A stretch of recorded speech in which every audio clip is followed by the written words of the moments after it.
Lose 20 pounds or you'll ruin your sister's wedding photos. My mother's voice cut through the living room like a verdict. I sat there, fork halfway to my mouth, staring at the pasta on my plate that suddenly felt like evidence of my failure. My name is Eleanor. I'm 33 years old, and I've spent most of my life listening to my family dissect my body like it was public property. My sister Bridget sat across from me, her engagement ring catching the afternoon light streaming through the windows of my parents' home in Charleston, South Carolina. She didn't say anything, but the small smile playing at her lips told me everything. This wasn't news to her. They'd discussed this before I arrived for Sunday dinner. My father cleared his throat, the way he always did when he wanted to add weight to something my mother said. Your mom has a point, Eleanor. This is Bridget's big day. The photos will last forever.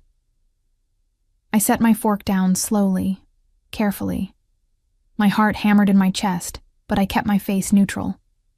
Years of practice had taught me that reacting only made things worse. Showing hurt was interpreted as weakness. Showing anger meant I was being difficult. I see, I said quietly.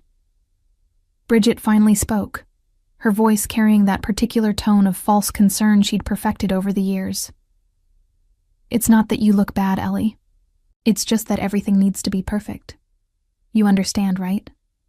I've spent so much money on this wedding. The photographer alone cost $8,000.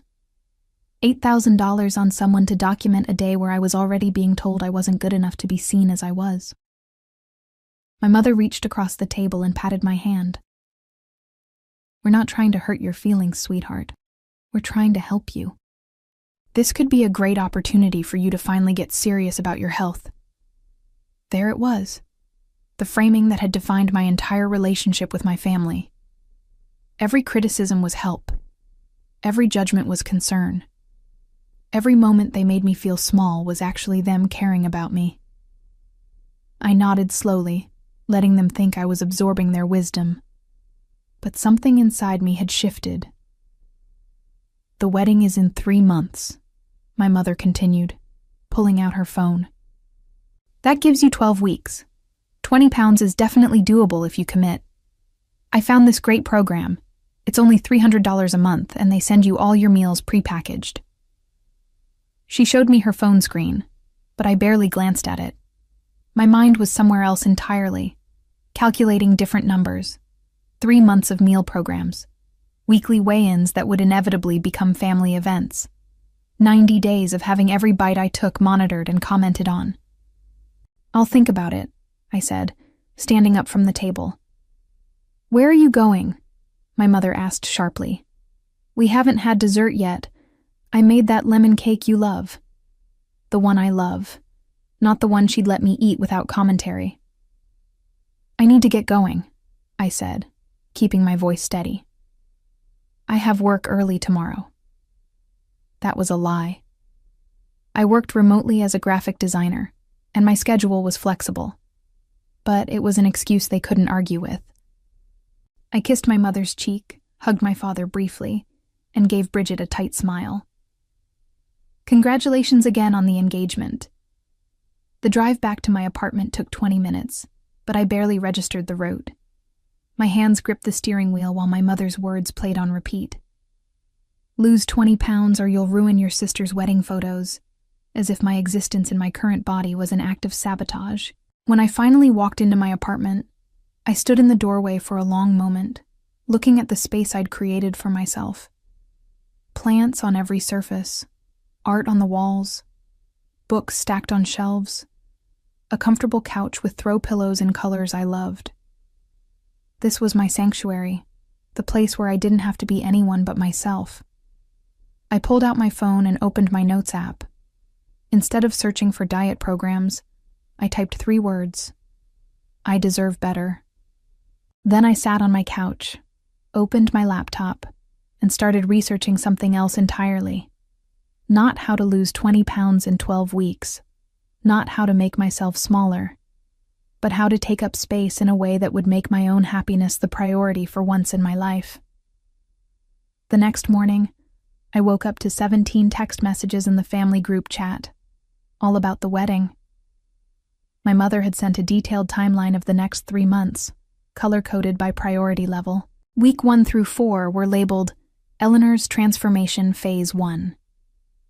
I stared at my phone screen, feeling the familiar tightness in my chest. I scrolled through the messages while making coffee. Bridget sent photos of bridesmaid dresses, all in a pale pink. My mother responded with heart emojis. My father chimed in occasionally with thumbs-up reactions. Then came the message clearly directed at me. Remember, everyone needs to be at their best for the photos. This day is about making memories that will last forever. I set my phone face down and focused on the simple ritual of making breakfast. Scrambled eggs, toast, fresh fruit, foods I enjoyed, prepared the way I liked them. No measuring, no tracking, no guilt. But my mind kept drifting back through the years, cataloging moments I'd tried to forget. Family gatherings where my mother would intercept me before I reached the buffet table. Beach vacations where Bridget wore bikinis while I received suggestions about flattering one-pieces. Holiday photos where I was consistently positioned behind other family members, easy to crop out if needed. When I was 16, Bridget was 11. I'd already started developing curves while she was still stick-thin. I remembered my mother taking me aside during Bridget's birthday party. "You need to watch what you eat, Eleanor. I don't want you to struggle the way I did." But Bridget never had to watch anything. She ate what she wanted and was celebrated for her naturally slender frame. College had been my escape. 4 years in Savannah, building a life that didn't revolve around my family's constant monitoring. I'd made friends who never commented on my food choices. I'd dated people who found me attractive as I was. I'd discovered that the world outside my family's house was full of people who didn't consider my body a problem requiring intervention. But every visit home pulled me back into the old dynamics. The comments would start within hours. "Have you tried that new diet? You have such a pretty face. If you just lost a little weight, you'd be perfect." The worst part was how they treated Bridget differently. My younger sister had grown into their ideal. Thin, blonde, conventionally pretty. She worked as a real estate agent, a job my mother constantly praised as perfect for someone with Bridget's looks and charm. And I was the contrast, the before picture, the cautionary tale. I'd tried to talk to Bridget about it once, 3 years ago during Christmas. "Do you ever notice how differently they treat us?" I'd asked. She'd looked at me with genuine confusion. "What do you mean?" "The comments about my weight, the way Mom monitors what I eat. You don't get that." She'd laughed, actually laughed. "Ellie, that's because you're sensitive about it. If you didn't make such a big deal about your weight, they wouldn't have to worry about bringing it up carefully." My phone buzzed again. Another message from my mother. "Eleanor, I forwarded you information about a gym near your apartment. They have a special new member rate. I thought it might help with your goals." My goals. As if losing weight had ever been my goal rather than their demand. I picked up my phone and typed, "Thanks for thinking of me." Neutral, polite, giving them nothing to criticize. But I didn't open the gym information. Instead, I opened my banking app and looked at my savings account. The balance showed $42,000, more than enough for what I was beginning to consider. I spent the rest of the day working on client projects, designing logos and websites for people who cared about my creativity, not my dress size. That evening, I went for a walk through my neighborhood. Charleston in early spring was beautiful, the historic streets lined with blooming azaleas. Before bed, I opened my laptop again and continued the research I'd started the night before. Wellness retreats. Not weight loss camps, but actual retreats focused on rest, renewal, and self-care. I found one that made my heart beat faster. Serenity Shores, located on a private island off the coast of North Carolina. 5 days of massage, meditation, yoga, gourmet healthy meals, and complete disconnection from the outside world. They encouraged guests to leave their phones behind. The dates available included the weekend of Bridget's wedding. The cost was $4,700 for the 5-day package. I sat back in my chair, my cursor hovering over the booking page. This was crazy. Missing my sister's wedding. Spending that much money on myself. Choosing my own peace over family obligation. But as I thought about walking down that aisle, knowing everyone would be judging my body, knowing the photographer had been instructed to hide me in the photos, knowing I'd spend the entire day feeling like an embarrassment to be managed, something crystallized. I clicked the booking button and entered my credit card information. My hands didn't shake. For the first time in days, I felt completely calm.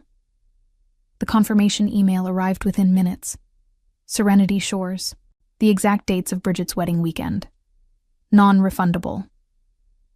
I saved the confirmation, closed the screen, and went to bed. I'd tell them eventually. But not yet. For now, this choice was mine alone, a secret that made me smile in the darkness. The next 8 weeks passed in a strange dual existence. On the surface, I played along with my family's expectations. I responded to my mother's texts about weight loss programs with non-committal responses like, "I'm working on it," and "I'll keep that in mind." I attended the bridesmaid dress fitting and said nothing when the seamstress took my measurements while my mother hovered nearby, her lips pressed into a thin line. But privately, I was preparing for something entirely different. I threw myself into my work, taking on extra projects. The additional income wasn't necessary for the retreat, which was already paid for, but staying busy kept me from second-guessing my decision. I designed websites for a bakery, a yoga studio, and a nonprofit focused on body positivity. That last project felt particularly meaningful. My apartment became my sanctuary in a way it never had before. I stopped accepting every invitation to my parents' house for Sunday dinner, claiming work deadlines. The less time I spent with them, the clearer I could see the patterns I'd been trapped in. Bridget called me one evening, 6 weeks before the wedding. "I'm sending you the final timeline for the wedding day. Hair and makeup start at 7 a.m., so you'll need to be at Mom and Dad's by 6:30. "Okay," I said neutrally. "Mom said you've been doing really well with the weight loss," Bridget continued. "She's so proud of you for taking it seriously." I hadn't lost a single pound, hadn't tried to, hadn't changed anything about how I ate or existed in my body. But my mother had clearly decided to tell Bridget what she wanted to hear. "That's nice," I replied. "I really appreciate it, you know," Bridget said. "I know I can be a little intense about the wedding planning, but it's just because I want everything to be perfect." "Sure," I said, because what else was there to say? After we hung up, I sat on my couch and thought about the wedding day timeline. 6:30 a.m. to start getting ready. Photos all day. Ceremony at 4 p.m. Reception until 11 p.m. 16 and a half hours of performing the role of the good sister who'd successfully shrunk herself into acceptability. Instead, I'd be checking into Serenity Shores at noon, being handed herbal tea and a welcome packet. The contrast made me laugh out loud. 4 weeks before the wedding, my mother hosted a bridesmaids' luncheon at her country club. I attended, wearing a simple dress, and endured 2 hours of wedding talk while picking at an overpriced salad. The other bridesmaids were Bridget's friends from college and work, women I barely knew. They all looked similar to Bridget, slender and polished. They discussed workout routines and juice cleanses, shared tips about photographers and makeup artists. I smiled and nodded and said very little. At one point, my mother leaned close and whispered, "You're doing so well, sweetheart. I can tell you've lost weight. Your face looks thinner." My face looked exactly the same, but my mother saw what she wanted to see. "Thanks," I said, sipping my water. 3 weeks before the wedding, Bridget sent a message to the bridesmaids group chat. "Remember, we're all representing me in these photos, so please make sure you're looking your absolute best. And please, no one gain any weight between now and the wedding. The dresses were fitted specifically for each of you." I stared at that message for a long time.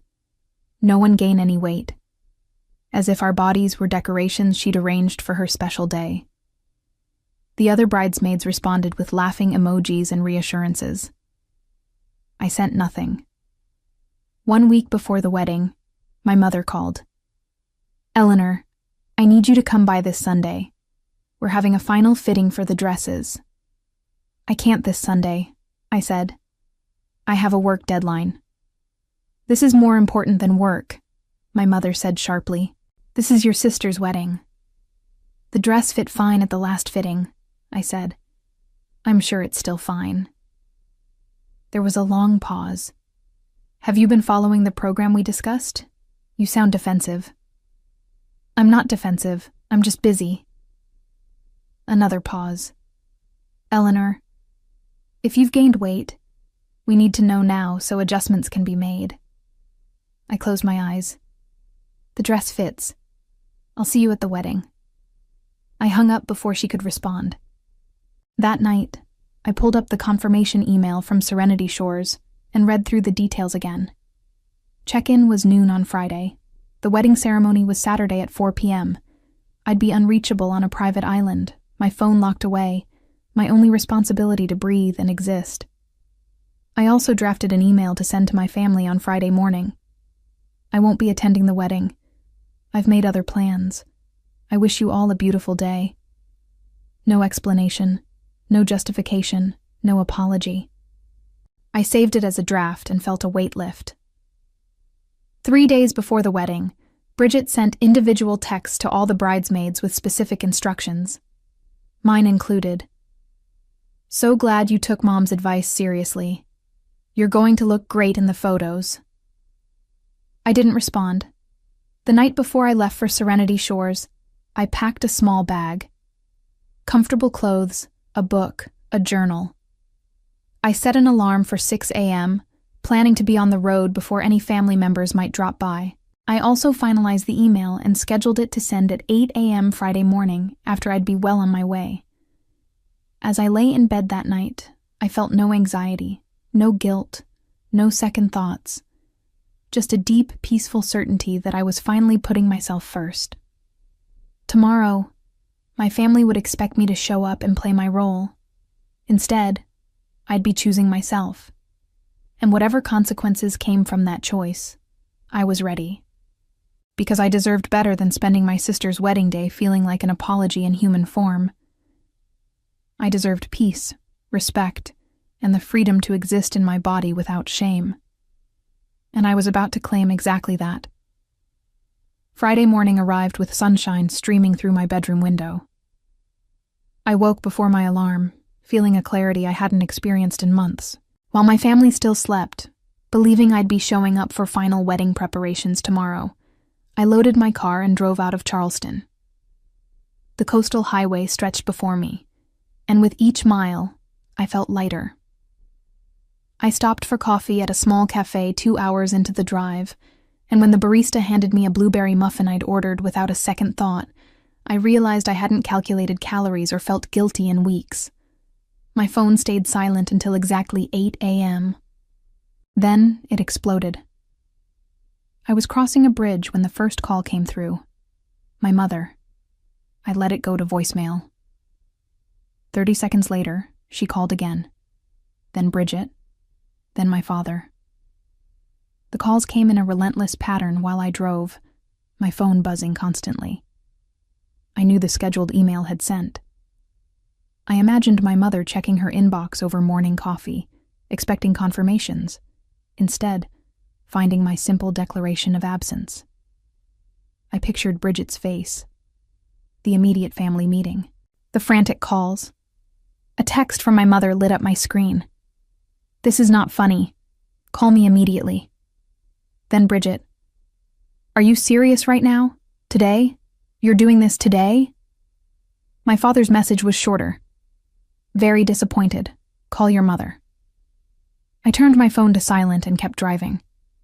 The texts continued, piling up unread. I caught glimpses at red lights. Words like selfish and ungrateful and ruining everything scrolled past. Bridget sent 14 messages in 10 minutes, a progression from anger to bargaining to threats. An hour from my destination, I pulled over at a rest stop. I sat in my car and finally read through the messages. My mother had sent paragraphs. Long texts about family obligations and disappointment and how much money had been spent. She invoked every favor she'd ever done for me, every sacrifice, every reason I owed them my presence. After everything we've done for you, one text read. After raising you, supporting you, paying for your education, this is how you repay us? By abandoning your sister on the most important day of her life? Bridget's messages were more direct in their cruelty. I knew you were jealous, but I didn't think you'd actually sabotage my wedding. This is beyond petty. This is pathetic. Another. Mom said you've been lying about losing weight. I defended you. But you did, didn't you? You never tried. You never cared. And another. You're not just hurting me. You're hurting the whole family. Everyone will ask where you are. What am I supposed to tell them? That my sister is so selfish she couldn't be bothered to show up? My father's messages were cold and formal. Your mother is very upset. We need to discuss this immediately. This behavior is unacceptable and will have consequences. I sat there reading their words, waiting for the guilt to crush me, waiting for the familiar spiral of shame and the desperate urge to fix things. But the guilt didn't come. Instead, I felt a strange sort of calm. Because everything they'd written proved exactly why I'd needed to leave. Not one message asked if I was okay. Not one person questioned why I might have made this choice. Every word was about their disappointment, their inconvenience, their feelings. I typed out a single response. I'm safe. I'm taking care of myself. Please enjoy the wedding. Then I turned off my phone completely and got back on the road. The last hour took me through small coastal towns and finally onto a private causeway. Serenity Shores sat on a barrier island, accessible only by appointment. At the gatehouse, I gave my name and watched the guard check his list before waving me through. The retreat center appeared through the palm trees like something from a dream. White buildings with blue shutters, connected by crushed shell pathways, gardens full of native plants, the sound of waves in the distance. I parked and walked to the main building, my bag over my shoulder. The lobby was cool and quiet, decorated in soft blues and greens, with large windows overlooking the ocean. A woman about my age approached with a genuine smile. Eleanor? Yes, I said. Welcome to Serenity Shores. I'm Jennifer. We're so glad you're here. She didn't comment on my body. Didn't suggest I'd made the right choice by coming here to work on myself. Didn't frame this as a weight loss opportunity. She just welcomed me. As I was. Jennifer handed me a folder with my schedule. Morning yoga, meditation sessions, massage appointments, healthy meals, free time to walk the beach, read, or simply exist without obligation. We ask that you turn in your phone and any other devices, Jennifer explained. We find that complete disconnection allows for deeper relaxation. You'll get everything back when you check out on Tuesday. I handed over my phone without hesitation. She locked it in a small safe and gave me a key. Whenever you're ready to reconnect. But I wasn't ready. I might never be ready. Jennifer walked me to my cottage, a small building with a private porch facing the ocean. Inside was a comfortable bed, a bathroom with a deep tub, and a sitting area with books and art supplies. Lunch is served at 1 p.m., Jennifer said. But if you'd prefer something lighter now, I can have tea and fruit brought to your cottage. That would be wonderful, I said. After she left, I stood on the porch and looked out at the Atlantic Ocean. Somewhere several hours south, my family was spiraling. Bridget was probably crying. My mother was probably calling every family member to complain. My father was probably calculating how to spin my absence. And I was here, breathing salt air, feeling the sun on my face, existing in my body without apology. A staff member arrived with a tray containing herbal tea and fresh fruit. I sat on the porch, ate slowly, and felt something I hadn't felt in my family's presence in years. Peace. Tomorrow, while Bridget walked down the aisle, I'd be in a yoga class. While the photographer arranged the bridal party, I'd be getting a massage. While my family sat down to reception dinner, I'd be watching the sunset from the beach. And for the first time in my life, I wouldn't be shrinking myself to make room for someone else's vision of who I should be. The afternoon passed in a gentle blur. I unpacked my few belongings, took a long bath in the deep tub, and wrapped myself in the plush robe provided. At 1 p.m., I walked to the dining pavilion for lunch. The space was open air with a thatched roof, ceiling fans circulating the ocean breeze. About a dozen other guests sat at various tables, some alone with books, others in quiet conversation. The atmosphere was peaceful, contemplative. Lunch was grilled fish, quinoa salad, roasted vegetables, and fresh fruit. The food was beautifully prepared and served on handmade pottery. I ate slowly, tasting every bite, feeling grateful for nourishment without judgment. A woman at the next table caught my eye and smiled. "First time here?" "Yes," I said. "You?" "Third visit. I come every year for my birthday. It's my gift to myself." She was probably in her 50s, with silver hair and kind eyes. Best decision I ever made, learning to prioritize my own peace. We chatted for a few minutes. She didn't ask what brought me here, and I appreciated that. Everyone at Serenity Shores had their own reasons for seeking refuge, and those reasons were private. After lunch, I attended an afternoon meditation session in one of the garden pavilions. The instructor guided us through breathing exercises and body awareness practices. At one point, she said something that struck me deeply. "Your body is not a problem to solve. It's a home to inhabit with kindness." I felt tears slip down my cheeks, unexpected and relieving. The evening brought dinner in the same peaceful pavilion, followed by an optional sunset walk on the beach.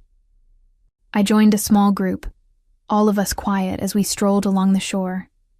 The sun painted the sky in oranges and pinks, and the rhythm of the waves seemed to sync with my heartbeat.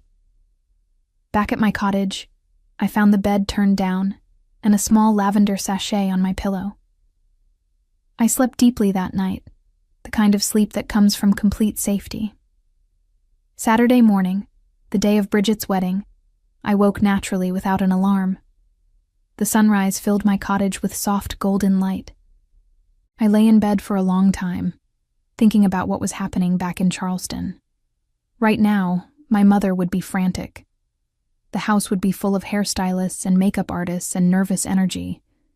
Bridget would be in her room, probably crying over my absence, her perfect day already marred.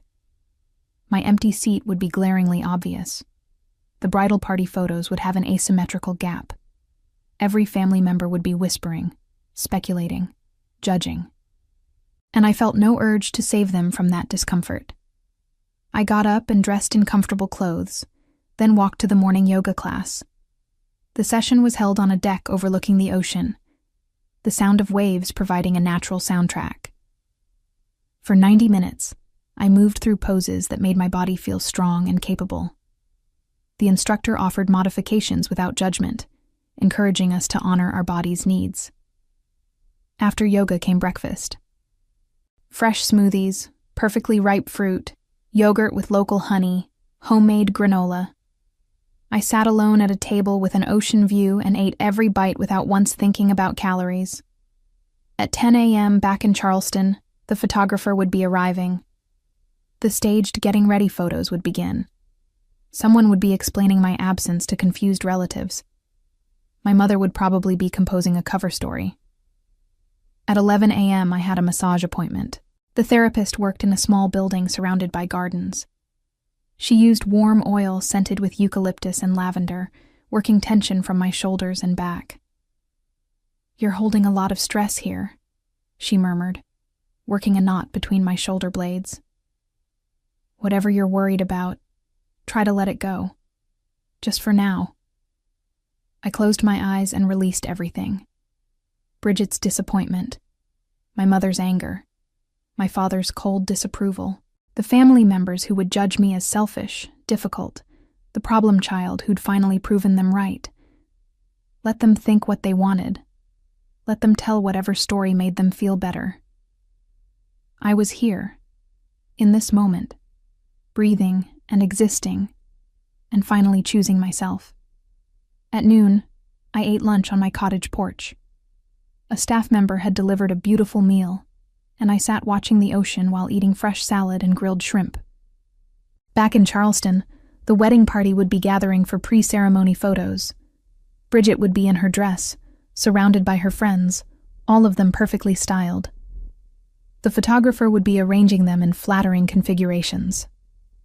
At 2 p.m., I walked down to the beach and found a comfortable chair under an umbrella.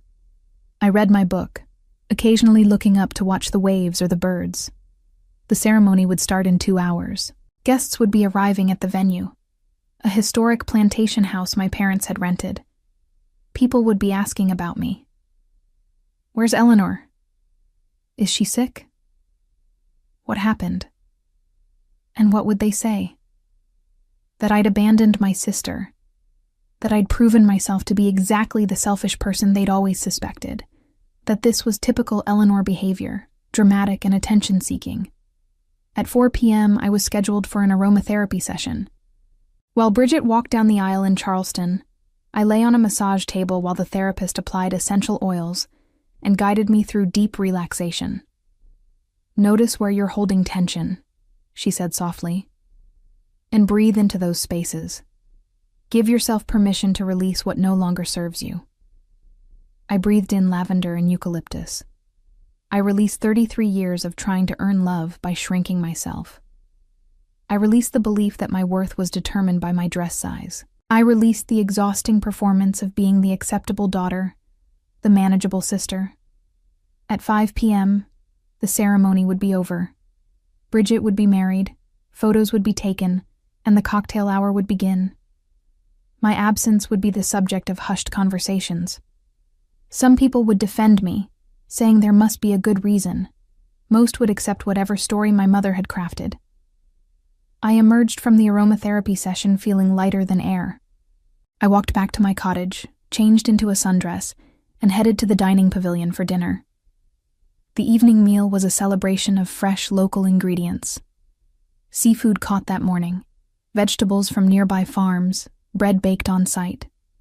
I sat with the woman I'd met at lunch and another guest, a man about my father's age who'd come to the retreat after a heart attack. "Life's too short to spend it being miserable," he said, raising his glass of sparkling water. "Took me 58 years to figure that out, but better late than never." We toasted to second chances and new beginnings. At 8 p.m., the reception would be in full swing. Dancing, toasts, the cutting of the cake. My empty seat at the family table would be a reminder, a gap in the perfect tableau. But I was here, finishing a perfect meal, watching the sun set over the ocean, surrounded by people who'd chosen peace over obligation. After dinner, I walked the beach alone. The moon was nearly full, casting silver light across the water. I walked for over an hour, feeling utterly free. Sunday morning arrived with the gentle sound of waves and birdsong. I woke slowly, stretching in the comfortable bed, feeling rested in a way I hadn't experienced in years. No alarm, no obligations, no performance required. I knew my phone was still locked in the safe, filling up with messages I wasn't ready to read. The wedding was over. The reception had concluded. My family had made it through the day without me, and I'd survived my own rebellion. After morning yoga and a breakfast of fresh fruit and oat porridge, I spent the late morning walking the grounds. The retreat covered about 20 acres, with carefully maintained gardens, meditation spaces, and quiet corners designed for reflection. I found a bench overlooking the ocean and sat for a long time, thinking about everything that had led me to this moment, not just the past few months, but the entirety of my relationship with my parents and Bridget. The patterns had been there from the beginning. I'd just been too close to see them clearly. My mother's love had always been conditional. I'd spent my childhood trying to earn it by being good, being obedient, being whatever version of myself she found acceptable. But the bar kept moving. The standards kept changing. Nothing I did was ever quite enough. And Bridget had learned from our parents that she was the favored child. That belief had shaped her into someone who expected accommodation, who saw my needs as secondary to her desires, who genuinely believed she deserved perfect circumstances even if those circumstances required me to feel inadequate. I'd tried to talk to them. 3 months ago, after that first dinner, I'd attempted to express how hurtful their comments were. I'd called my mother the following Tuesday. "Mom, I need to talk to you about what you said at dinner." "About the weight?" "Honey, I was just trying to help." It didn't feel like help. It felt cruel. There'd been a long pause. Then, "Eleanor, if you're going to be this sensitive about constructive feedback, I don't know how to talk to you. I'm your mother. I want what's best for you. What's best for me is being accepted as I am. But you're not at your best right now. You could be healthier, happier, more confident if you just made some changes. I am happy. I'm confident in my work, in my friendships, in my life. The only place I feel inadequate is around you." Another pause, colder. "Well, I'm sorry you feel that way. But I can't apologize for caring about your well-being. And frankly, I think you're being overdramatic." That conversation had ended with my mother pivoting to wedding logistics, effectively closing the door on any real discussion. I'd tried with Bridget too, sending her a carefully worded text about feeling excluded and judged. Her response had been dismissive. "Ellie, no one is judging you. We just want you to feel your best for the photos. Why are you making this into a big thing? When the people who should love you most refuse to hear your pain, what choice do you have but to stop expecting them to change?" I'd spent years trying to explain myself, justify my feelings, make them understand, but understanding required willingness, and they'd never been willing to see me as anything other than a problem requiring correction. That realization, sitting on a bench overlooking the Atlantic, finally released me from the obligation to keep trying. Monday brought another day of peaceful routine. Morning yoga, meditation, massage, meals prepared with care. I joined a workshop on mindful movement and another on self-compassion. I read 3 chapters of my book. I napped in a hammock. I watched the sunset, and I didn't think about my family once. Tuesday morning, my last at Serenity Shores, I woke with mixed emotions. I'd loved every moment here, but I also knew I couldn't hide on this island forever. Eventually, I'd have to return to Charleston, to my apartment, to my regular life. And that life included a family who would be furious with me. After a final yoga class and breakfast, I packed my belongings and walked to the main building. Jennifer was at the front desk, smiling as I approached. "How was your stay?" she asked. "Transformative," I said honestly. She retrieved my phone from the safe and handed it over. "Whatever is waiting for you on there, remember that you get to choose how you respond. You always have a choice." I thanked her and walked to my car. For a long moment, I sat in the driver's seat without turning on my phone, looking back at the retreat center through the palm trees. This place had given me space to remember who I was outside my family's expectations. I needed to hold on to that truth. Finally, I powered on my phone. It took several minutes for all the notifications to load. Hundreds of them. Missed calls, voicemails, text messages, emails. The sheer volume was almost comical. I scrolled through the texts first, starting from Saturday. The messages from my mother were increasingly frantic throughout the wedding day.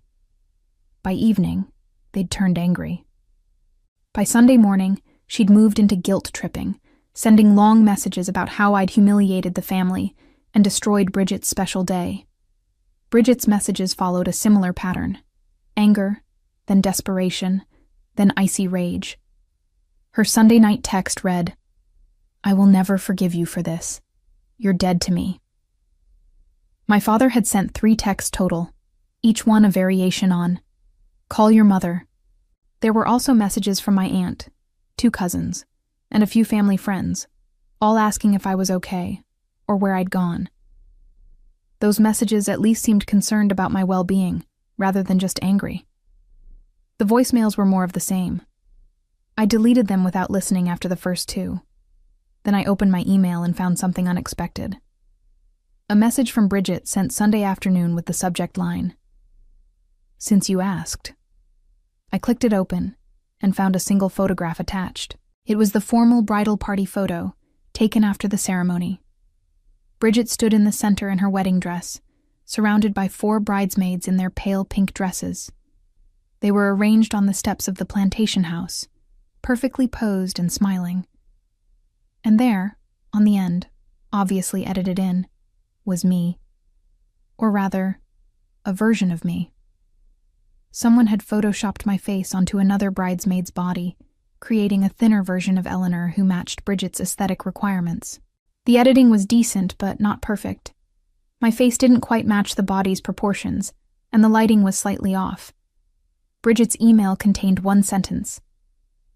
"This is what we had to do because of you." I stared at that photograph for a long time. This was what they'd wanted all along. Not me as I actually existed, but a manipulated version that fit their vision. They'd been trying to Photoshop me in real life, and when I'd refused to participate, they'd just done it digitally instead. I saved the photo to my phone, not as something to be hurt by, but as a reminder. This was what I'd escaped. This was what I'd refused to become. I started the car and began the drive back to Charleston, my mind clear and my decision made. I wouldn't be apologizing. I wouldn't be explaining. I wouldn't be accepting their narrative about my selfishness and cruelty. I'd chosen myself, and I'd do it again. The drive back to Charleston took 4 hours, but I stopped halfway at a coffee shop in a small coastal town. I needed to prepare myself for what came next, and I needed caffeine. I sat in my car and finally listened to one of my mother's voicemails, the one left Sunday morning. Her voice was tight with controlled fury.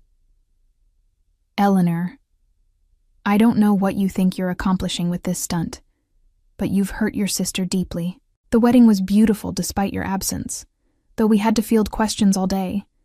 I told people you had a work emergency. You're welcome for covering for your selfishness.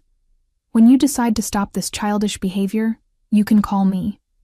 Maybe I'll answer." I deleted it and listened to another, this one from Bridget, left Saturday night. "I hope you're happy. You got exactly what you wanted, which was to ruin my wedding and make it all about you. Everyone was talking about you instead of celebrating me. You're a terrible sister." I deleted that one too. Then I opened my contacts and scrolled to my Aunt Diane's name. She was my mother's younger sister, someone I'd always felt more comfortable with. Her text from Sunday had simply said, "Are you okay? Call me when you can." I pressed call. She answered on the second ring. "Eleanor." "Hi, Aunt Diane. Are you all right? Your mother said you disappeared and wouldn't answer your phone." "I'm fine. I was at a wellness retreat. I turned my phone off for a few days." There was a pause. "The weekend of Bridget's wedding." "Yes." Another pause, longer this time. "Do you want to talk about it?" And suddenly, I did. Sitting in that parking lot, I told her everything. The demand that I lose 20 pounds. The comments about ruining the photos. Bridget's instruction to the photographer to hide me. The constant monitoring and judgment, and the way my body had been treated as a problem to solve. Diane listened without interrupting. When I finished, she sighed deeply. "I'm not surprised," she said. "Your mother has always been difficult about weight and appearance. She was the same way with me when we were younger. I was heavier than her, and she never let me forget it. I didn't know that. She's mellowed with age, believe it or not. But she's still got some of those old attitudes, and she passed them on to Bridget. I noticed it at the wedding, actually. The way Bridget kept making little comments about the food, about people's dresses. She's become just like your mother. I closed my eyes. They photoshopped me into the bridal party photo, a thinner version of me. Jesus, Diane breathed. Eleanor, that's twisted. I know. What are you going to do? I don't know yet, but I'm not apologizing. I'm not pretending I was wrong to choose myself. Good, Diane said firmly. You weren't wrong. What they did was cruel, and you had every right to protect yourself. We talked for another 20 minutes. Diane told me that the wedding had been tense, that my mother had been visibly angry all day, that Bridget had cried through most of the reception. Several family members had privately expressed concern about my absence. Your cousin Julia asked me if you were sick, Diane said. She said it wasn't like you to just not show up. I told her I'd check on you. Tell her I'm fine. Tell anyone who asks that I'm fine and that I made the choice I needed to make. After we hung up, I felt more grounded. At least one person in my family understood. I drove the rest of the way to Charleston and arrived at my apartment in the late afternoon.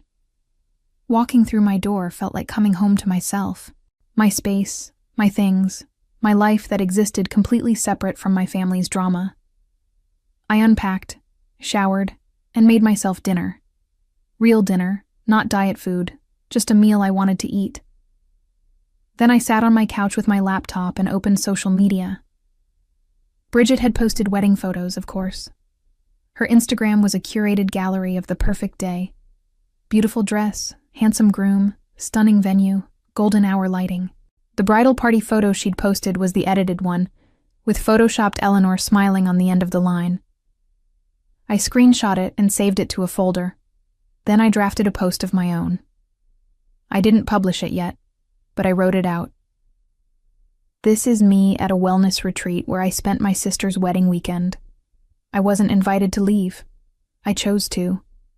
After being told I needed to lose 20 pounds or I'd ruin the wedding photos, I decided my peace was worth more than performing for people who see my body as a problem. This weekend, I chose myself, and I'd do it again. I attached a photo from Serenity Shores, one of me on the beach at sunset, smiling genuinely. The staff photographer had taken it on my second day, and it captured something I rarely saw in photos of myself. Pure, unfiltered happiness. I saved the draft and closed my laptop. I'd decide later whether to post it, but writing it out felt powerful, claiming my narrative before they could cement theirs. That night, I slept peacefully in my own bed, completely unbothered by the messages still piling up on my phone. Wednesday morning, I woke to find my mother had called 4 times before 8 a.m. I let them all go to voicemail and made myself breakfast instead. Around 9, she called again. This time I answered. Eleanor. Her voice was ice. Hi, Mom. I think it's time we had a conversation about your behavior this past weekend. Okay, I said calmly. Bridget is devastated. She spent months planning that wedding, and you couldn't be bothered to show up. Do you have any idea how humiliating that was? What did you tell them? I told them you had a family emergency. I lied to protect you. You're welcome. I took a sip of my coffee. I didn't ask you to lie for me. What was I supposed to say? That you threw a tantrum because we hurt your feelings? You could have told them the truth. That you demanded I lose 20 pounds to be in the wedding photos and I chose not to participate. Silence. Then, that's not what happened. We suggested you might be more comfortable if you made some healthy changes. We were trying to help you. You told me I'd ruin the photos if I didn't lose weight. Those were your exact words. You're twisting things, Eleanor. You always do this. Make yourself the victim when people are just trying to support you.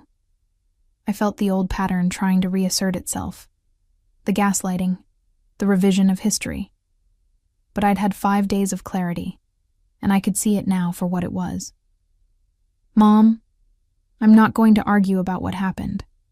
I know what was said. I know how it made me feel. And I chose to protect myself rather than spend Bridget's wedding feeling terrible. Protect yourself? From your own family? That's ridiculous. Is it? You photoshopped me into the bridal party photo. A thinner version of me. Because even in my absence, you couldn't accept me as I actually am. Another silence.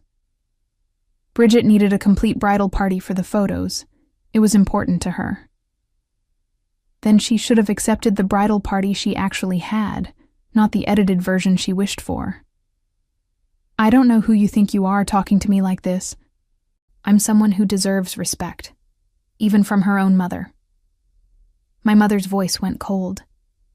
If you want respect, you need to act respectably.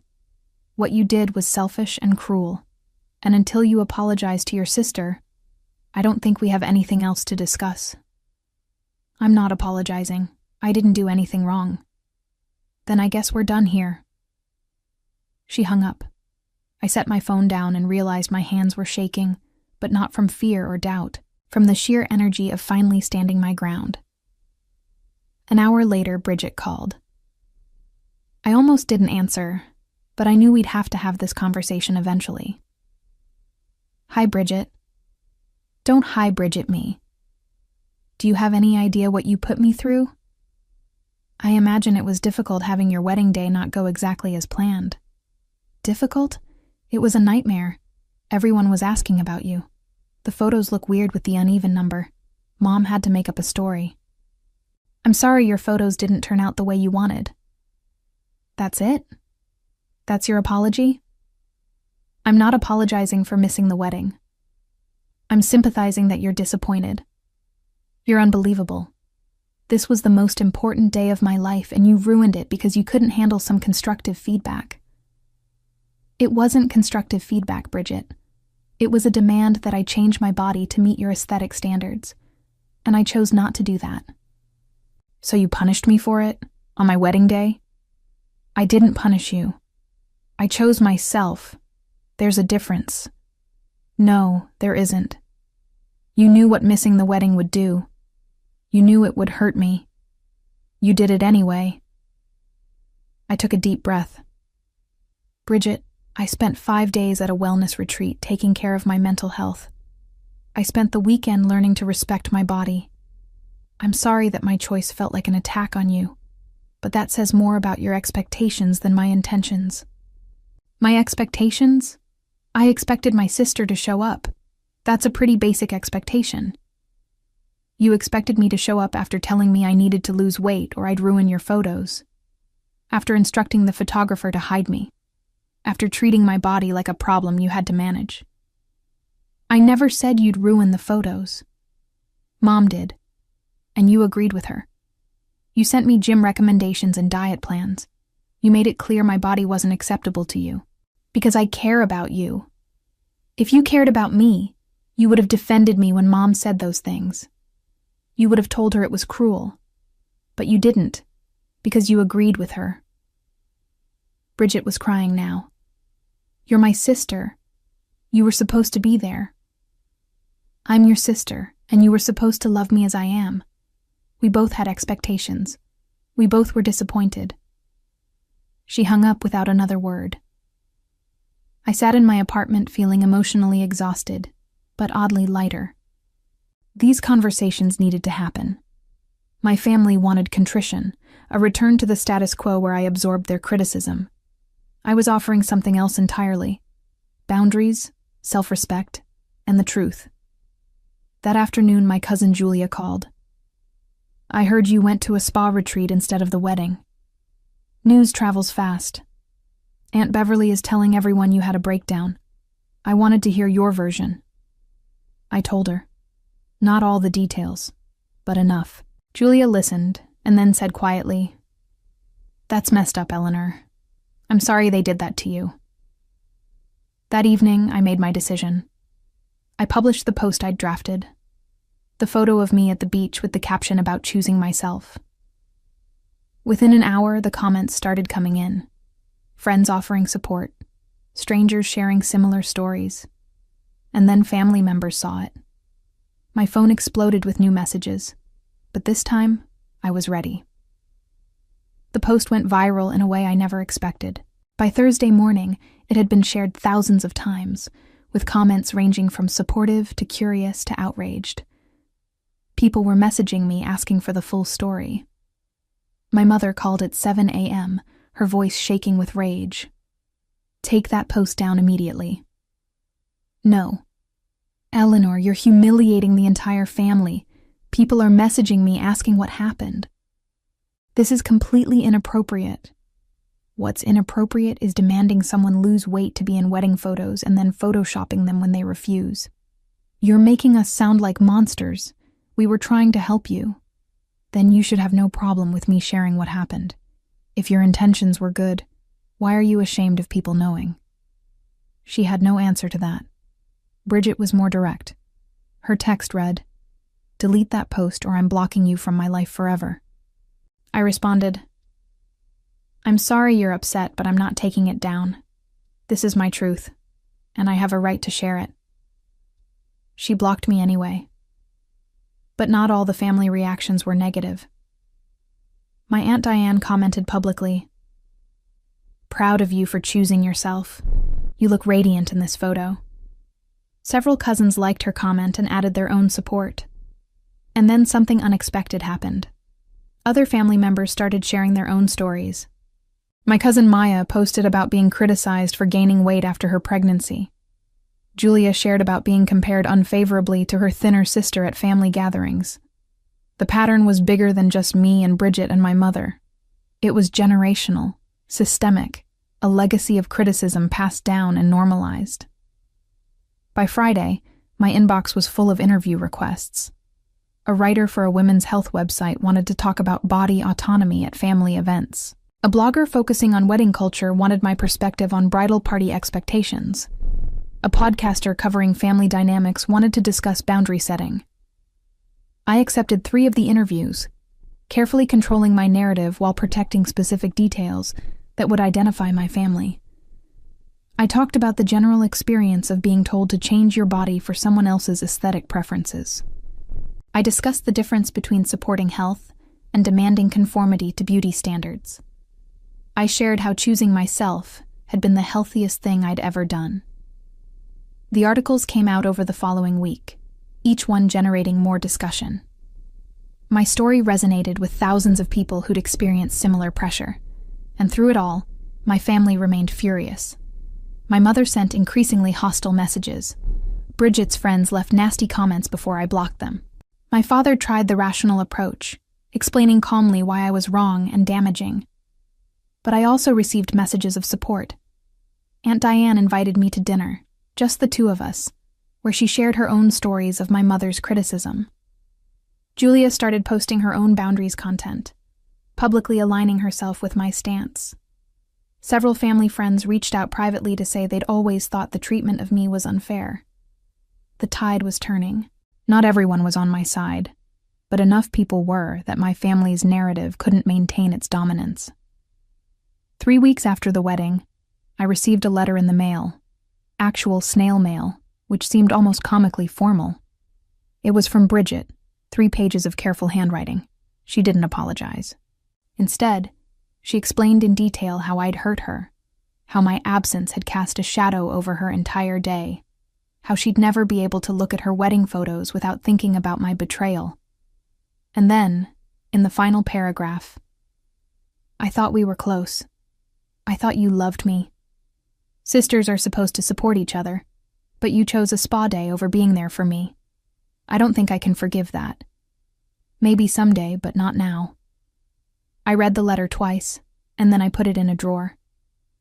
Maybe someday we'd find a way to rebuild. But that day wasn't today. Instead, I focused on my work. I took on a major project redesigning a website for a body-positive fitness studio, pouring my energy into creating something beautiful that celebrated all bodies. The owner became a friend. I went back to Serenity Shores for a long weekend 2 months later, and this time it felt like visiting a sacred space that had changed my life. I started a small online community for people navigating family boundary setting, and it grew quickly. People shared their stories, offered support, and reminded each other that choosing yourself isn't selfish. And slowly, my life transformed.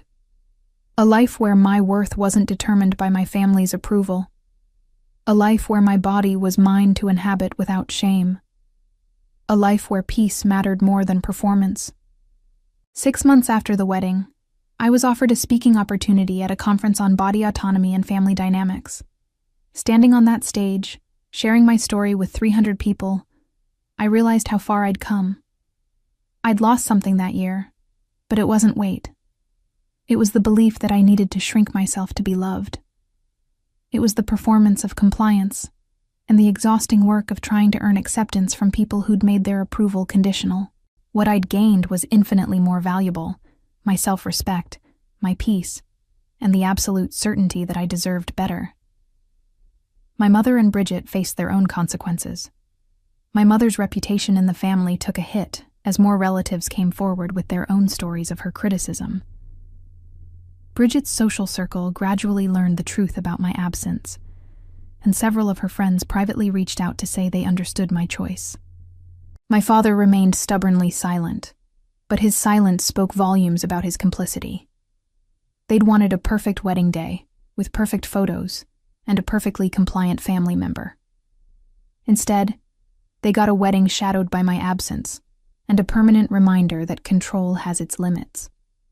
People can only be pushed so far before they choose themselves, and no amount of guilt or manipulation can undo that choice once it's made. Looking back, I understand now that my revenge wasn't in the moment I left for Serenity Shores, though that choice was powerful. My revenge was in building a life so full of peace and self-love that their approval became irrelevant. My revenge was in refusing to be small, in taking up space, in living loudly and unapologetically in the body they'd told me to hide. The ocean breeze at Serenity Shores had whispered a truth I'd been afraid to hear my whole life.